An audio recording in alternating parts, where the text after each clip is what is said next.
আম্মুর হাতে মাখানো মসুরের ডাল দিয়ে পানিসার ডাঁটা আলুর পুরপুরিটা যে কি অস্থির হয়, না খাইলে আপনারা বুঝতেই পারবেন না। এই রেসিপিটা অনেক মজাদার, তার জন্যই শেয়ার করতে চলে আসছি।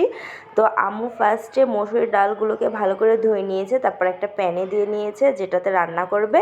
তারপর হচ্ছে পানিসার ডাঁটা আর আলু কেটে রেখেছিল দুইটা, সেগুলো দিয়ে দিল। তারপর দিয়ে দিল কাঁচা মরিচ, তারপর দিয়ে দিচ্ছে পেঁয়াজ কুচি, তারপর দিয়ে দিচ্ছে হচ্ছে স্বাদ মতন লবণ। আর আমরা এটাকে পানিসার ডাঁটা বলি, আপনারা কী নামে ডাকেন আপনারা অবশ্যই কমেন্ট করে জানাবেন। তারপর মরিচের গুঁড়া, হলুদের গুঁড়া, তেজপাতা, আদা রসুন বাটা দিয়ে দিল। তারপর পরিমাণ মতন তেল নিয়ে নিয়েছে, তারপর এটাকে ভালো করে মাখিয়ে নিয়েছে, গায়ে গায়ে করে মাখিয়ে নিয়েছে একদম। তারপর দিয়ে দিল পানি, পানিটা পরিমাণ মতন দিয়েছে, একদম ঝোল করবে না, পুরপুরি করবে, তার জন্য সামান্য দিয়েছে।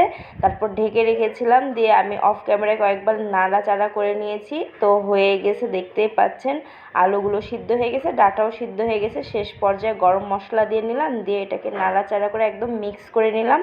হয়ে গেল মসুরির ডাল দিয়ে পানিসার ডাঁটা আলুর পুরপুরি। একদম সিম্পলভাবে রান্না করে আম্মু, আর একদম শর্টকাটে, আর এত মজাদার হয়। যখন মাছ গোছ ভালো লাগে না তখন ডাল এভাবে পুরপুরি করে খাই আমরা, অনেক টেস্টি হয়। আপনারা অবশ্যই ট্রাই করবেন।